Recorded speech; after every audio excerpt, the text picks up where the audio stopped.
Well, welcome, welcome, welcome, our beloved, brilliant colleague, Cassandra. We so appreciate your consistent leadership.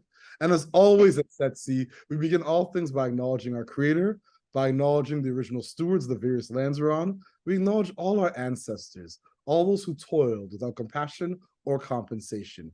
We acknowledge all our elders and community stalwarts whose shoulders we stand on as we build, share, and learn together for our collective liberation and sovereignty. So, Cassandra, can you please introduce yourself to our listeners and viewers and share a bit about your remarkable work? So my name is Cassandra James. I use she, her pronouns. I am currently the Director of Programs at Volunteer Toronto. Volunteer Toronto is the country's largest volunteer center. At the center of our work is connecting people who want to volunteer to the communities and organizations that need them. And I have the privilege of leading the team that is focused on making those connections work. And so at the intersections of our learning for community members, but also for nonprofits, our events and outreach initiatives to connect people, to help steward their understanding of the landscape of volunteering in Canada and in Toronto specifically, but also thinking about how we build better systems, better programs, better communities of belonging for people to show up at. That is sort of the heart of the work that we do at Volunteer Toronto and very deeply embedded in how we design programs.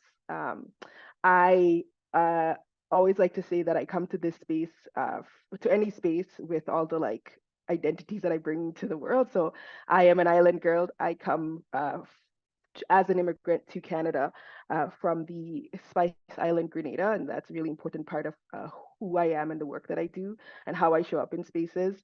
I have had the privilege of seeing what volunteering can do to evolve lives, my own included.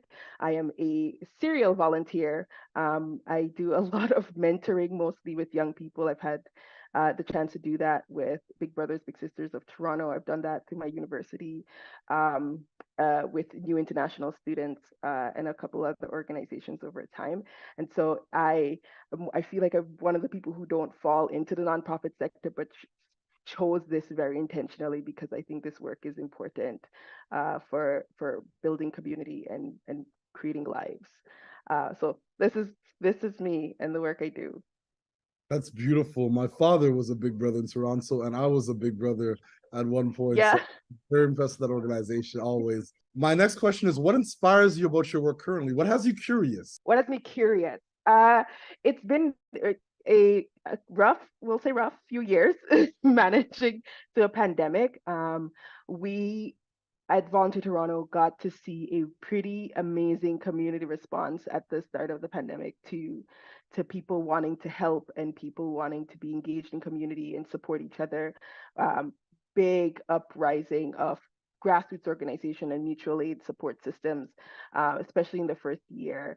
And those trends are just have been evolving over time. And so it has been interesting to sit at the front line of how organizations and people are trying to connect to each other. And so we are we are we're looking at and thinking about what that looks like going into the future because we've all changed. We the way people want to be involved in community has changed. The way organizations function has changed, and I think we are seeing in our space a mismatch, a misalignment of what our communities need from our organizations when it comes to volunteering and participation, and what organizations are capable of, in some cases capable because capacities have been stretched to the nth degree over the last few years. But sometimes some of that, some very entrenched ideas about what volunteering and community engagement looks like that need to evolve for the sake of building stronger communities. So I think what I'm curious about is what the next evolution of volunteerism and community engagement looks like. We've started in the last year talking about decent volunteering, very much leaning on Ontario Nonprofit Network's conversation on decent work, and talking about what it looks like to take a decolonial and anti-oppressive and anti-racist approach to volunteer engagement, which starts with acknowledging like the power dynamics involved in our traditional understandings of volunteering, the sort of white settler way of doing things that doesn't resonate very well with certain communities, particularly immigrant and newcomer communities, and what it means to do otherwise, right? What it means to make space for multiple ways of getting involved, and how we sort of tear apart the current system, or like sometimes we need to tear stuff apart. I'll say tear apart. I'll own that. Sometimes we need to tear the system apart in order to create something that is more inclusive and brings more people into the room. And so that is those are the spaces I'm looking at and looking for and trying to advocate for in our work right now. That's beautiful. And I'm a huge fan of ONN. I work closely with Kathy and Nee Marie. So yeah, give thanks for all that context and your brilliance as always. So my next question is, do you have a set of key priorities right now in your work? Lots of talk about decent volunteering. That's happening in a lot in our spaces. We, in the last, oh my gosh, I think 3-4 months, it's been a whirlwind partnership with Toronto Foundation. We've been in the last few months, we're talking about the continuum of civic engagement. So again, thinking about how we broaden people's understanding of how they can get involved, understanding that not everyone is at the place where they can run for city council or join a board or even volunteer on a weekly basis.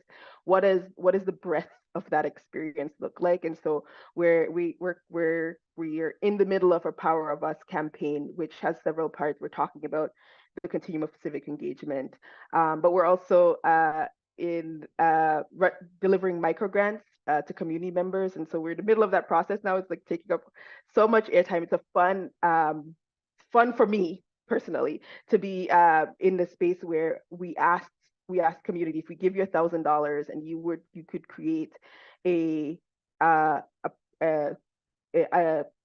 any kind of thing, an event, a sort of program, give you $1,000 to create community connection very locally in your neighborhood, what would you do? And it's been really amazing for us because definitely more people signed up for those microgrants than we anticipated, which is great. But we've already gotten to see like there's already work happening that we weren't just not aware of. And so there are communities and residents groups and grassroots organizations doing amazing work in the city of Toronto, just so hyper locally that we don't necessarily see it at the scale that we function. And so it's been beautiful to see that. And we're looking forward to see what the projects we get to fund in the coming 2 months. We should launch that in April. They should start launching those projects in April. But that partnership with Toronto Foundation works really well for us because we are very aligned in one specific way. Is the understanding that the need for social connection in the city of Toronto and specifically is a very big deal. Their vital signs report came out in November of last year, and it was like Toronto is the loneliest city in the country. Not surprising for those of us who live here, but people are more isolated than they've ever been. We have, which is adding to like issues of mental health and crime, and affecting our ability to be with each other in community in this city. And so the goal of our work together, goal of the microgrants and our civic engagement campaign is to help foster that connection, because those social connections help create strong cities, help create healthier people. And so that is a very big priority for us. Digging into the work of building social capital across Toronto, helping people build stronger connections, hopefully helping to reduce isolation. And there's funding to do big projects. This is such a small thing, but I think we really need that localized approach to engagement. People are involved where they live and where they go to school and where their people are.